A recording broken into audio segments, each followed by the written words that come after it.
First Guatemala, then Mexico. A tough maiden foreign assignment for the new U.S. Vice President Kamala Harris on a mission to broach the root causes of why undocumented migrants risk it all to head north. How much pressure can Washington apply when her hosts squander or steal the aid that's meant to offer an alternative? It's not all about lofty development goals. The Biden administration may have reversed some policies, like locking kids in cages, but the message to migrants from Harris is blunt. If you don't have an invite, do not come. We'll be paying particular attention to the chemistry on this second leg with Mexico's president, Andres Manuel Lopez Obrador, a left-wing populist who proved agile at dealing with Biden's predecessor, Donald Trump. AMLO, as he's known, is also entering a new era. His Morena party, mildly underperforming in last Sunday's midterm general election, and there too, talk about the root causes, the violence on the campaign trail, illustrating just how much room for reform there is in Mexico, which direction for AMLO, which direction for Mexico. One of the questions we're asking today in the France 24 debate, we're asking which route to reform. With us from Mexico City, Laura Carlson, political analyst, director of the think tank Americas.org. Thank you for joining us in the France 24 debate.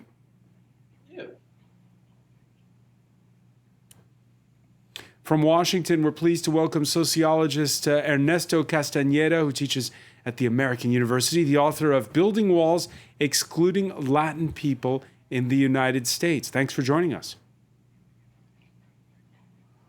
Thank you. Good evening. From the French city of Tours, Eduardo Kustinger, co-founder of the Mexican Chamber of Commerce in France and a member of the Friends of Mexico in France Association. Thanks for joining us. Thank you. And a pleasure, as always, to say hello to France 24 correspondent Jan Griot in Mexico City. How are you?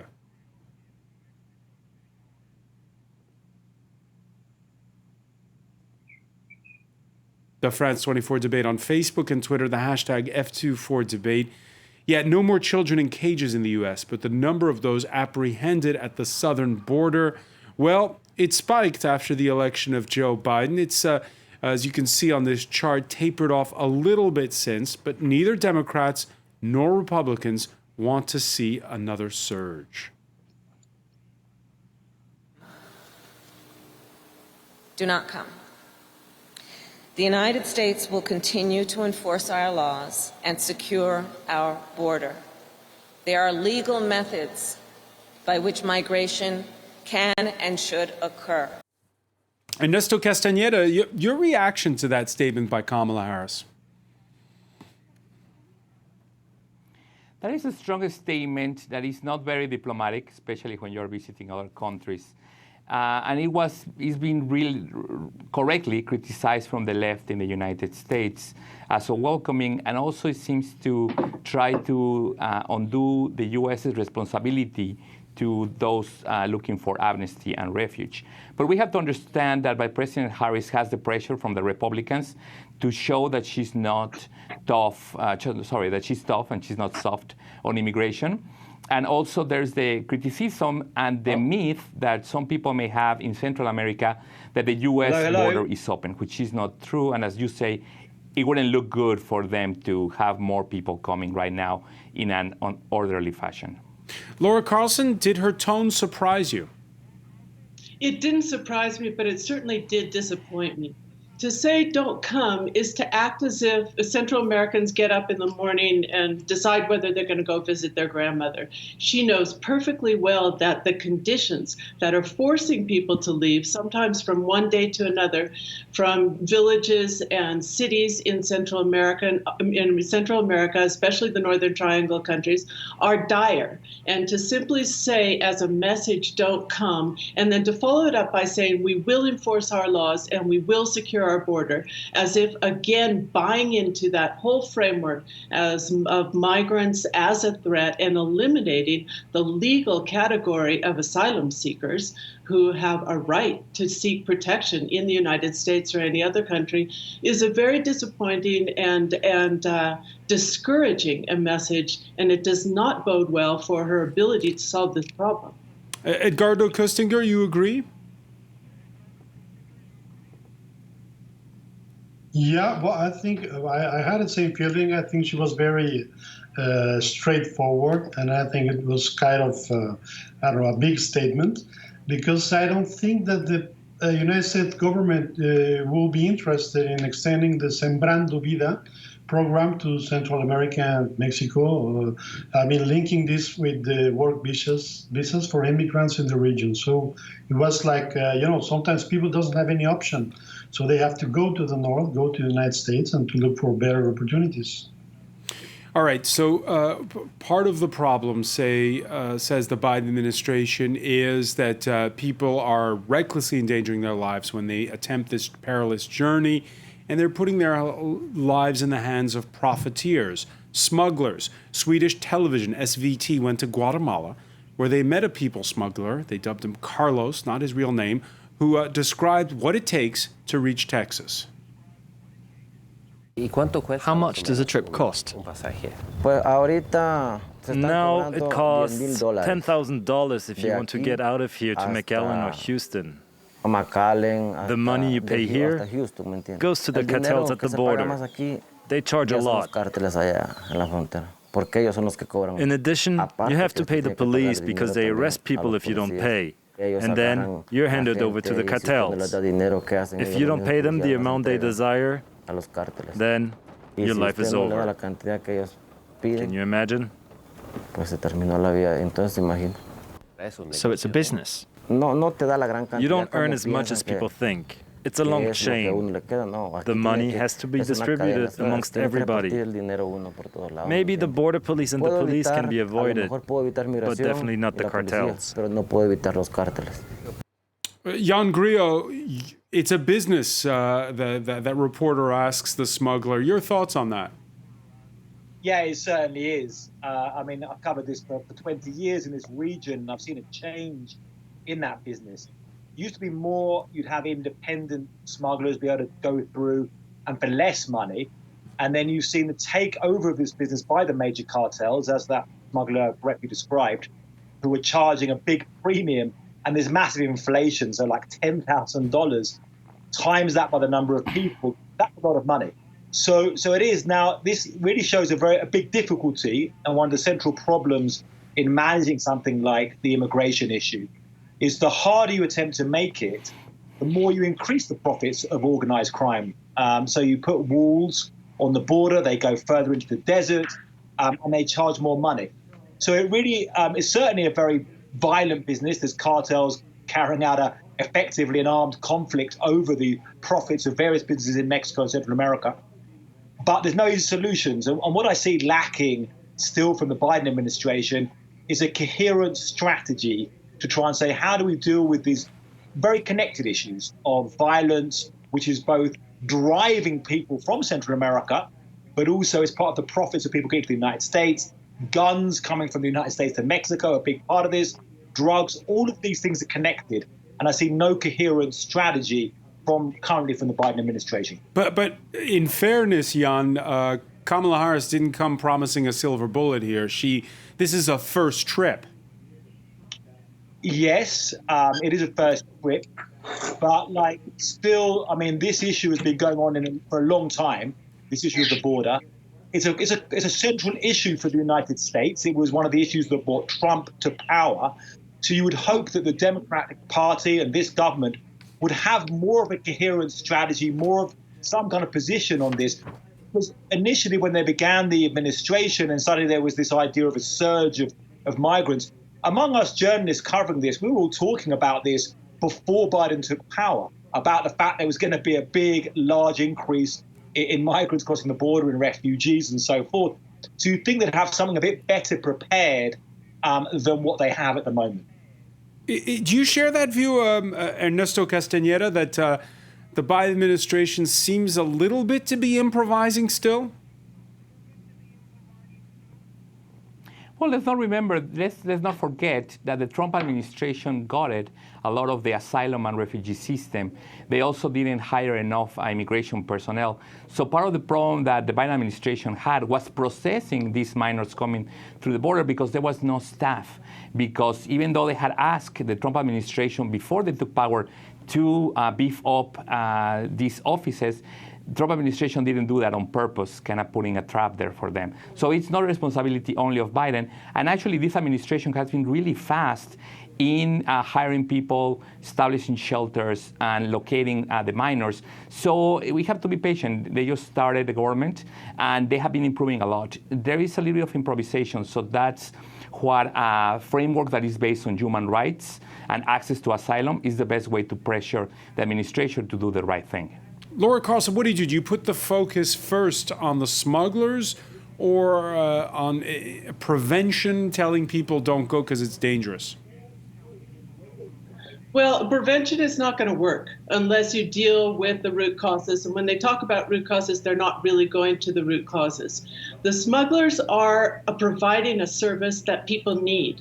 They want to go to the United States. They want to reunite with families. They have to get out of danger. We have to take into account, too, that this is a region that just suffered an estimated $9 billion worth of damage under the 2 hurricanes that hit. So we're talking about a major crisis and political crises of corruption and poor governance in all 3 of these countries. The smugglers have to be dealt with. A note in the clip that was played that the police are highly complicit in this. The Mexican police and also the U.S. police and border agencies. And you don't see the governments putting the emphasis there. What you see is a system that's doubly criminalizing and putting in danger migrants by, first of all, forcing them into the hands of these smugglers because there are no legal channels or not sufficient legal channels to go through, including asylum seeking, and then by allowing organized crime to make more money off them by extortion and other reams and other methods, which has become more and more common, especially here through Mexico.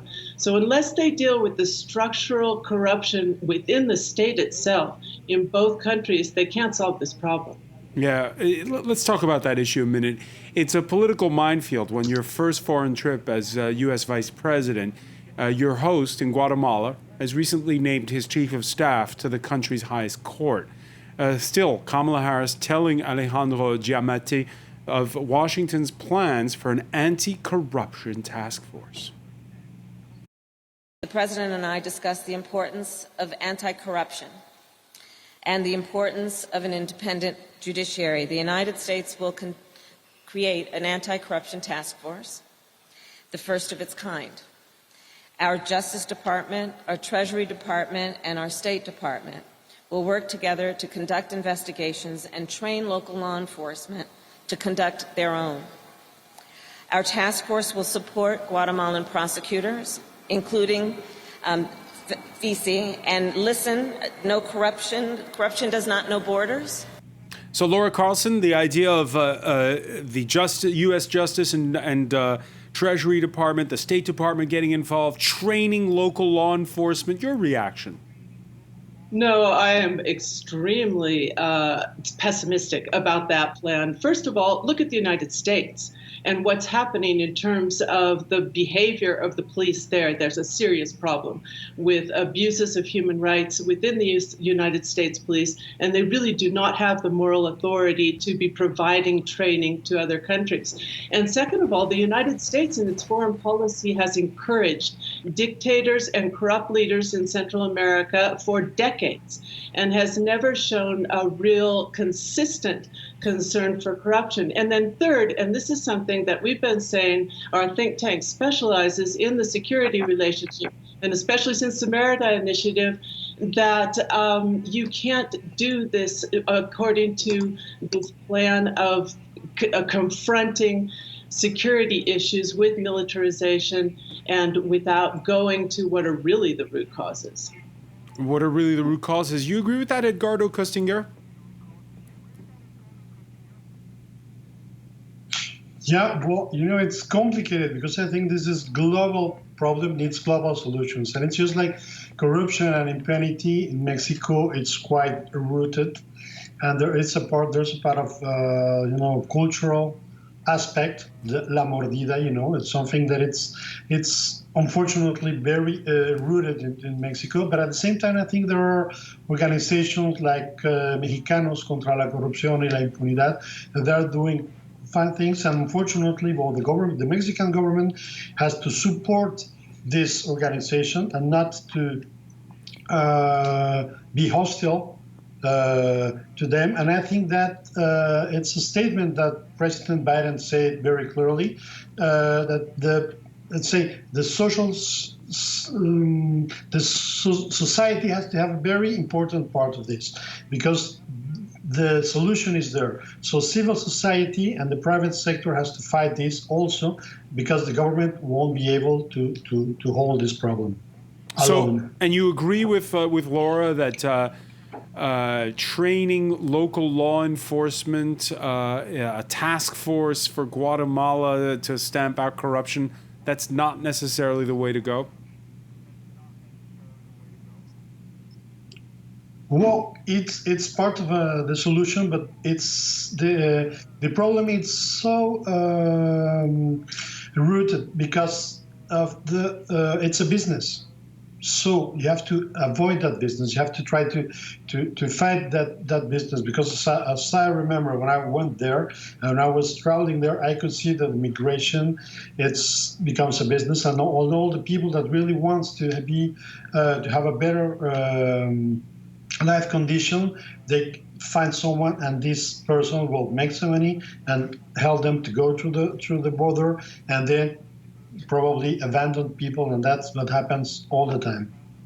When we come back in the France 24 debate, we're talking about Mexico and Guatemala, the two states that Kamala Harris is visiting. We're going to talk about the ones she didn't visit in Central America and why. Stay with us.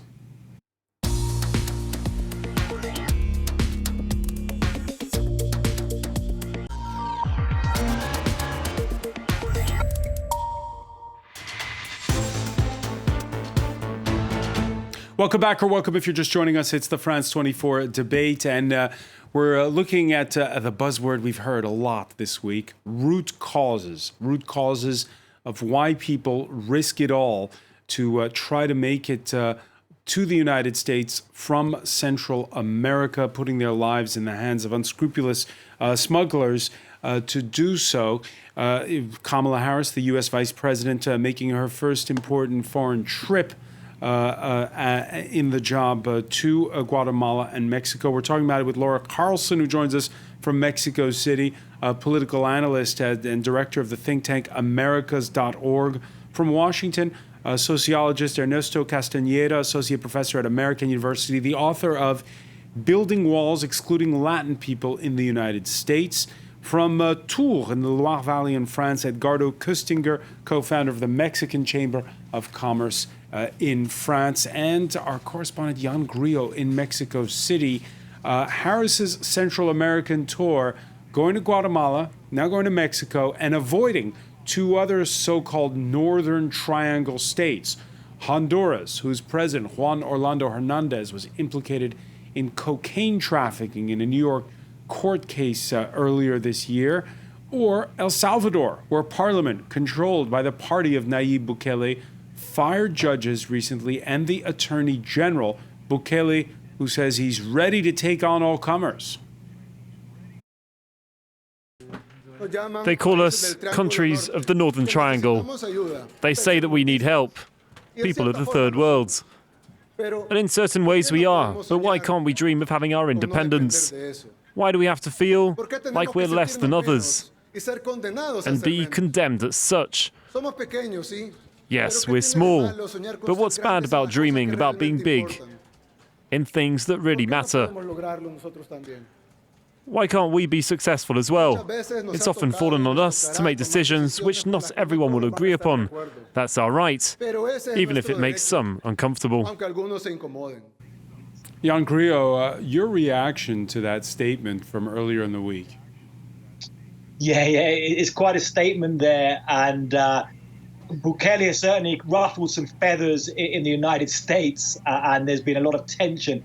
When you talked about the difficulty of Kamala Harris going to Guatemala, that was the lesser evil, I think, seen by the administration, these three Northern Triangle countries. Honduras with a terrible human rights record, as you say, with the president accused in U.S. courts of trafficking drugs, and then Bukele, who's been accused of taking a very authoritarian stances, although he does have massive popular support in his country.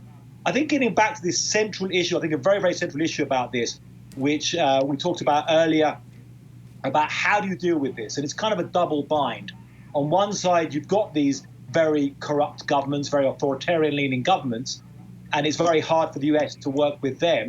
On the other side, for the US to come and say, we're going to tell you how to run your countries, and they've got a very bad history of doing that. So I think what was mentioned about the idea of supporting local initiatives to try and clean corruption is about the best you can hope for. Things like Mexicans Against Corruption, but trying to do this in ways that you're not imposing something on these countries, but helping local people. And corruption is really one of the worst issues affecting this region, and one of the reasons why violence continues so badly.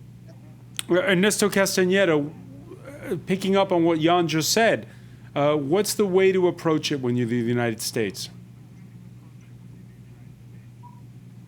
Well, one of the interesting things that Kamala Harris mentioned in the speech in Guatemala yesterday was that one of the ways to fight corruption is to follow the money.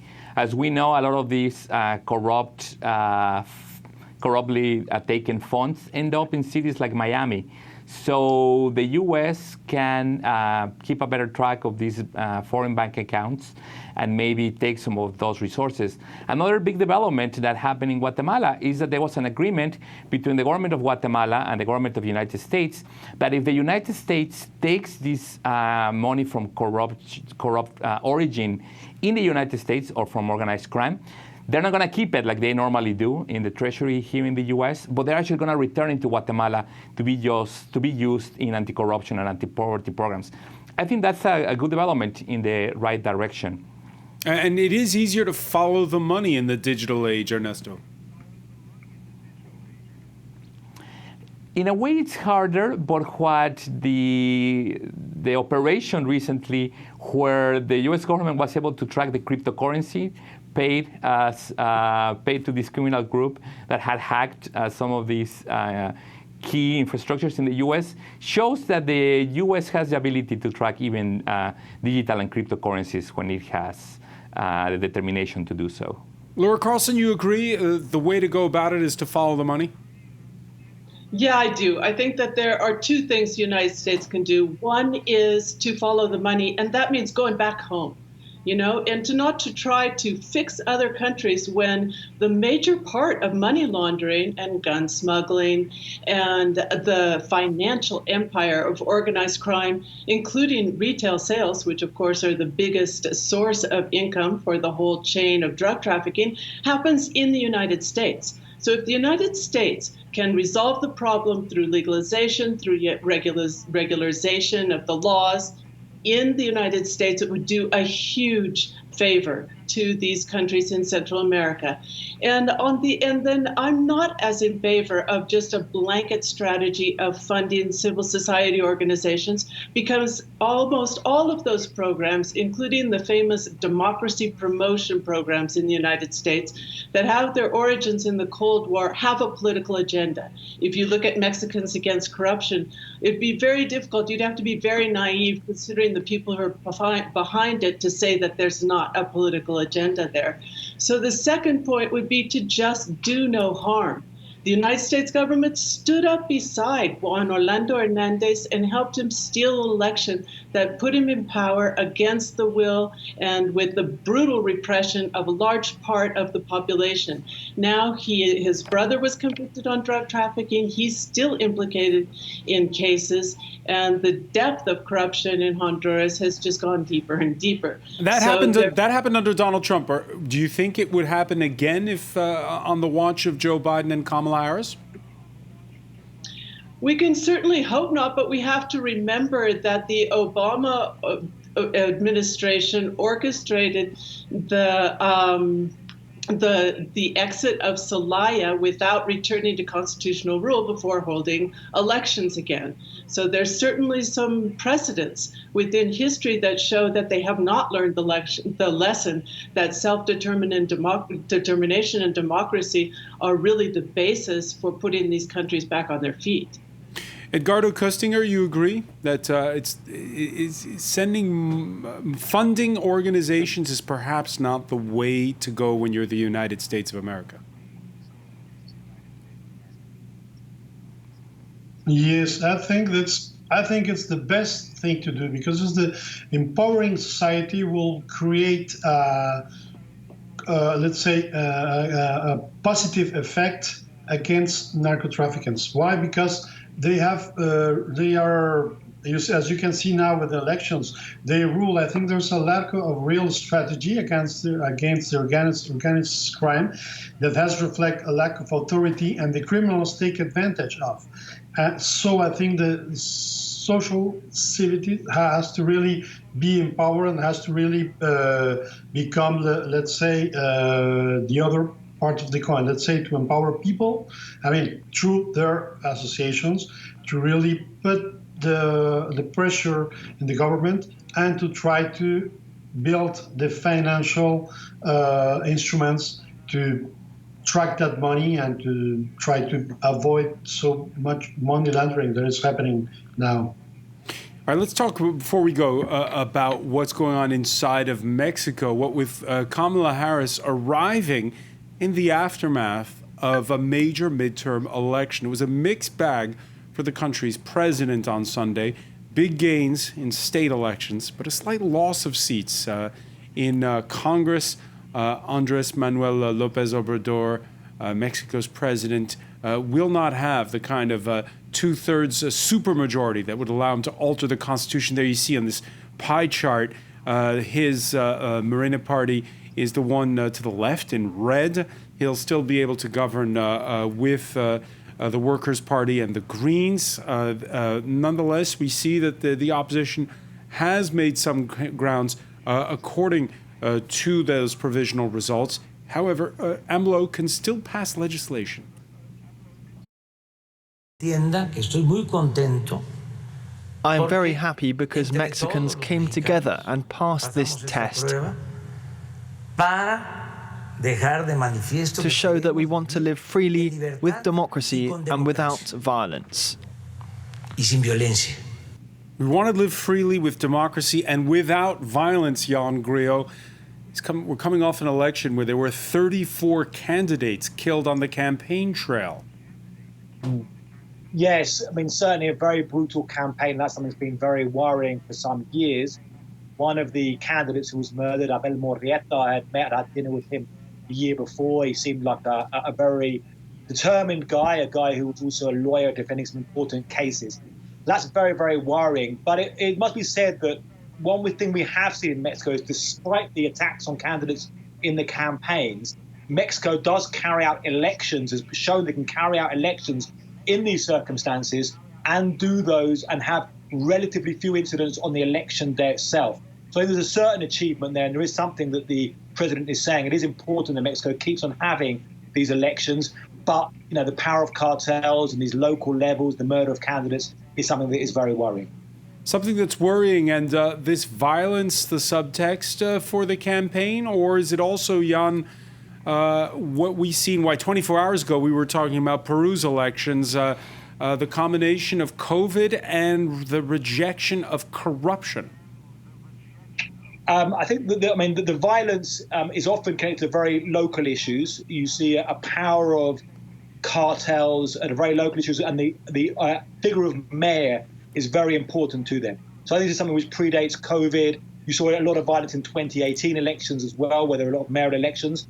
And it's a deeper structural, fundamental problem in Mexico. A deeper structural problem in Mexico.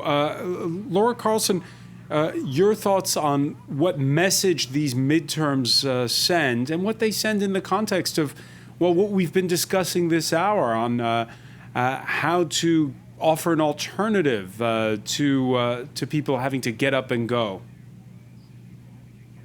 Right. Well, in Mexico, first of all, the violence, what it shows us is a problem that's been going on for years, that in many places in the country, who really controls that locality depends not on what happens at the voting center, but on the relationship between the different cartels. And that's why we see these killings. Unfortunately, it's not the worst year, and it's not likely to end soon.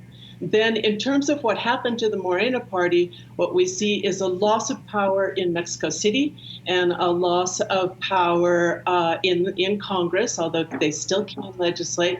And what that says is it's time to do some soul searching.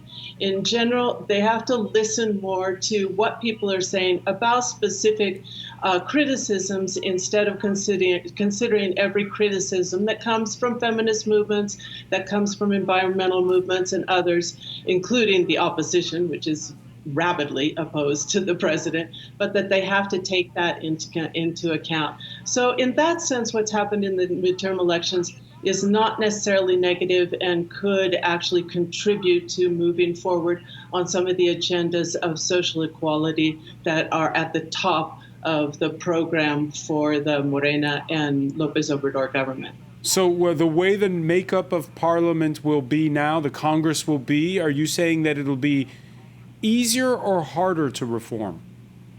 Well, it will be harder to reform because they don't have that supermajority for constitutional reforms. And he speaks optimistically about maybe being able to convince certain members of the opposition. But for now, what they have to do is recover and consolidate. There's still some constitutional reforms that are important, but if they can recover, consolidate, and use this significant territorial expansion that we see in winning so many of the governorships in the states in order to create a more coherent program, then that could be a win.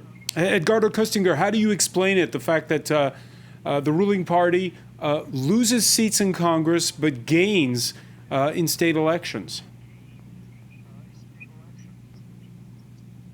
Yes, well, I think that the hope that López Obrador arrived when he arrived and the presidency was enormous, and a lot of people were just waiting for miracles.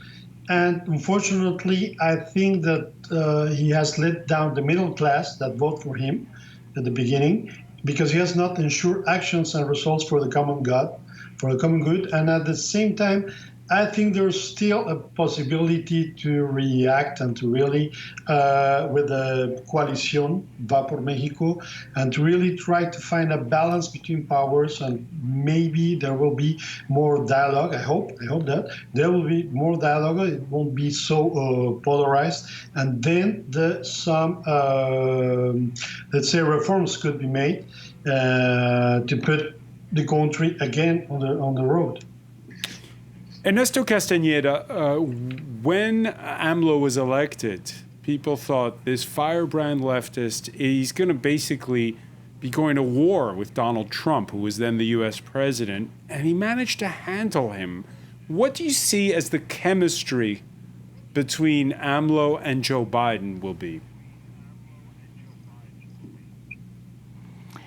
Yes, indeed. Although AMLO, for a lot of his years in politics, pretended to be leftist progressive, in reality, once he came into power, he was a populist, like Trump, trying to appeal to the working classes and the everyday man, but not really advancing their material causes or really helping their everyday lives. And using discourses of nationalism and pride to get support. So in that way, it had very similarities with Trump.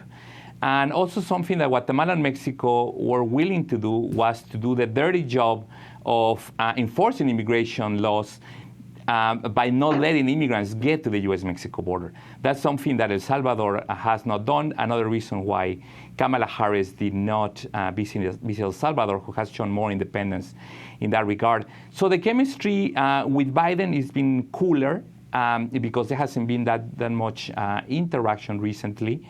And Biden is a more progressive candidate, not only in terms of a strong welfare state, but actually advancing working class issues.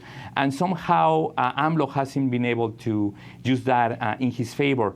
On the other hand, the human interactions that you have seen on camera between López Obrador and Kamala Harris have actually been warm. So it's a good way for them to try to find issues in common that can help both countries without it looking like the United States is once again interfering in Mexican or Central American politics and picking favorites. It's a very delicate dance that Harris and Biden have to do. Yeah, Laura Carlson, when the U.S. goes from a president who called Mexicans rapists to one who talks about human rights, why are we even asking the question of whether he's getting along, whether AMLO would get along better with Biden than Trump?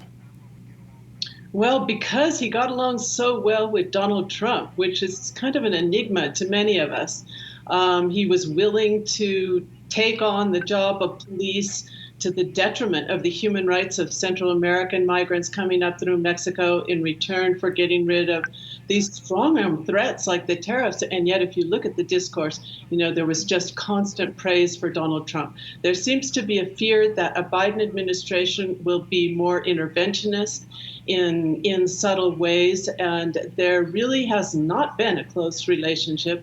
If you look at the declarations that have come out of the government so far, I agree there should be more common ground in terms of human rights. There should be more common ground in terms of a strong state and social welfare. And yet, so far, those issues have not seemed to bring the two presidents together.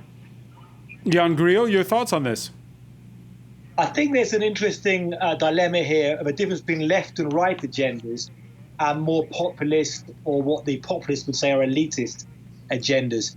So Donald Trump, as was pointed out, was very much a populist, and so is López Obrador. They're both appealing to working class bases as a big part of what they're doing. They both have a certain level of conflict with the media and what they describe as certain cultural elites. So they kind of see the eye as well. They're both quite nationalist in their own ways as well. Whereas, Joe Biden is very much part of this old establishment, part of, very linked to corporations and these kind of things. So I think this perhaps accounts for some of these differences. But I think the Mexican president really appreciates the relationship with the United States. I mean, there's $500 billion in cross-border trade. He knows that's extremely important, and he wants to get on with whoever is in the White House. Jan Grillo and Laura Carlson in Mexico City, I want to thank you both. I want to thank Ernesto Castañeda for being with us from Washington, Eduardo Kustinger in Tours, France. We want to thank you for joining us here in the France 24 debate. Much more on Kamala Harris's Central American tour on our website, France24.com.